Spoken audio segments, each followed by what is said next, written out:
9時をお知らせします。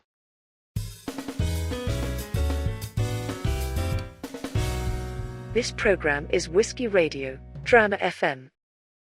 時刻は午後9時を回りました。金曜日の夜のウイスキーラジオ、ドラマ FM の時間です。お相手はナビゲーターのシーカーでお送りします。この番組ではウイスキーニュースをはじめ、バーで見かけたら一度召し上がっていただきたいウイスキーをご紹介していきます。ぜひお酒を飲みながらどうぞ最後までお付き合いください。12月になりましたね。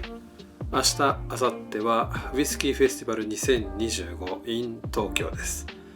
私は明日の第2部に参加予定です。この時期になると今年もいよいよ終わりを感じます。チケットはすでに完売とのことで、行かれる方はぜひ楽しんできてください。私は各蒸留所やメーカーの来年の動向などお話を伺ってこようと思います。コメントをいただいていますのでご紹介したいと思います。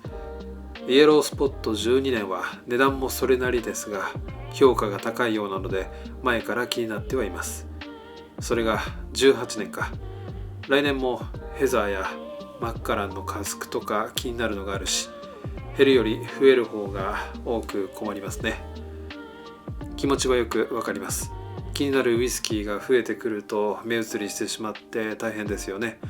しかも一頃から比べて値段も上がっていますので、欲しいと思っても手が届かないこともよくあります。今となっては常に目を光らせて掘り出し物を見つけるのも一つの楽しみ方かもしれませんね。それでは海外ニュースをお届けしたいと思います。アメリカの名門バッファロートレース蒸留所が2025年版アンティークコレクションを正式発表しました。今年はコレクション誕生から25年という大きな節目にあたります。それだけでも注目度は十分ですが、さらに今回は約20年ぶりの新作が追加されるということで、世界中のウイスキーファンの話題となっています。その新しい一本が E.H. テイラーボトルドインボンド。蒸留所が近代バーボンの父と呼ぶエドマンド・ヘインズ・テイラー・ジュニア大佐に敬意を表して作られたもので、アンティークコレクションの新たな顔といえる存在です。アンティークコレクションが誕生したのは2000年。目的はアメリカンウイスキー最高峰の職人技を示すこと。バッファロートレース蒸留所の歴史を築いてきた人物、その精神、そしてアメリカンウイスキーの伝統に敬意を払いながら、毎年特別な樽が選び抜かれ限定でリリースされてきました。広くモダンバーボンの父として知られるカーネル E.H. テイラーはバーボン品質基準を確立した先駆者。1869年に OFC 蒸留所を購入後、高度な穀物処理設備、銅製発酵槽などさまざまな革新を導入してきました。さらにテイラーはアメリカ初の消費者保護法の一つである1897年のボトルドインボンド法成立にも中心的役割を果たしています。バッファロートレースグローバルブランドディレクターのアンドリュー・ダンカン氏は次のように述べています。テイラーの署名は品質の証だった。今回のボトルにもその伝統が受け継がれています。今回の E.H. テイラーの追加はこの精神を象徴する大きな出来事となります。E.H. テイラーボトルドインボンドバーボンは15年4ヶ月熟成、100プルーフサワーマッシュレシピを使用し、香りはバニラ、熟成オーク、チャーのニュアンス、メープルの甘さ、味わいは甘みとベーキングスパイス、ウッドノートが調和。余韻はオークとバニラ、柔らかなキャラメル、チェリーのヒント。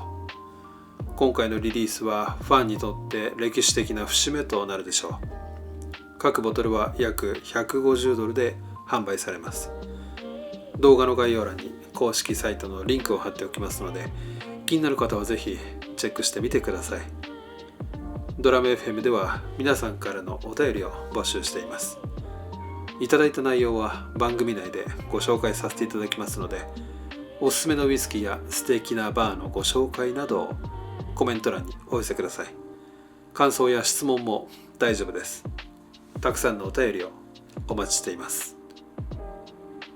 それでは今日のゲストなんですけども、この番組ではゲストと称しまして私が購入したウイスキーを皆さんにご紹介したいと思います。本日はポートオブリース蒸留所からテーブルウイスキーです。ポートオブリース蒸留所はスコットランドの首都エディンバラ北部、歴史ある港町リースに位置する非常にユニークなウイスキー蒸留所です。ポートオブリース蒸留所の最大の特徴は英国初の垂直型ウイスキー蒸留所であることです。穀物の粉砕からマッシング、発酵、蒸留までが上階から下階へと重力を生かしたフロア構成で行われています。この設計により限られた敷地内で効率的かつスリムに蒸留所を構築できるだけでなく、訪問者が製造プロセスを縦に見下ろすようなユニークな体験を可能にしています。建物内には蒸留設備に加えて品質管理ラボ、オフィス、展示スペースなども組み込まれており、単なる蒸留所を超えた複合施設となっています。建設は数年がかりで複雑な工程を経て進められました。その努力の末、2023年10月に一般公開、2024年初頭にはウイスキー生産を開始しています。テーブルウイスキーはシングルグレーンウイスキーでエジンバラで蒸留された原酒を用い、リースで熟成ブレンドされたものです。食卓で気軽に友人や家族と分かち合うという意味でテーブルワインのような感覚でウイスキーを楽しみたい、そんな思いから生まれています。アメリカンオークのシンダルとシェリーダルで5年から8年熟成させた原酒をブレンドし、シャンパーニュボトルを模したエレガントなボトルにノンチルフィルター、ノンカラーでボトリング。どんな味がするんでしょうか。ではストレートでいただいてみたいと思います。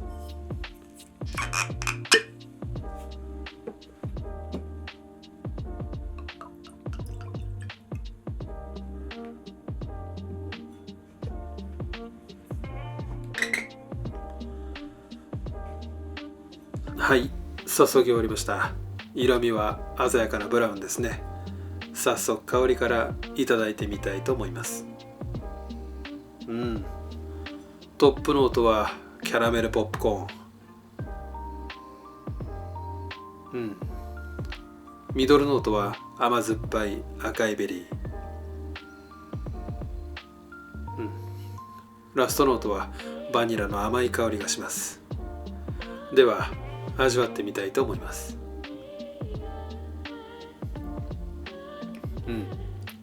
口当たりはスムースでボディはミディアム。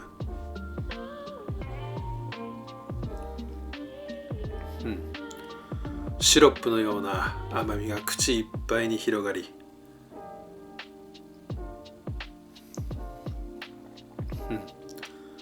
ウッディな木の香りが味わいを引き締めます。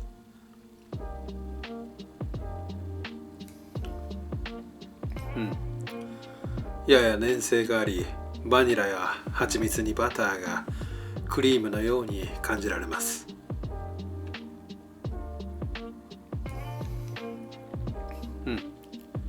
フィニッシュはシナモンやホワイトペッパー、ジンジャーのキックがアクセントになり、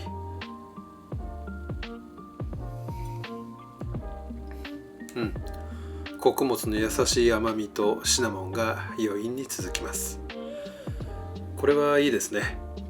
家で飲むグレーンと考えるとかなり贅沢な極甘口ウイスキーです。嫌な雑味が一切なく、終始優しい甘さが広がり、くどさのない甘さと切れ上がりの良いショートな余韻のおかげで飲み疲れることはありません。シングルグレーンもなかなか侮れませんね。飲み方は自由で良さそうです。もしバーで見かけることがありましたら、ぜひ召し上がってみてはいかがでしょうか。そろそろお時間となりました。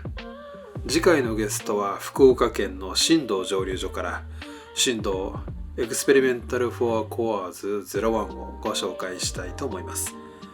このラジオが気に入っていただけましたら、コメント、高評価、チャンネル登録をよろしくお願いします。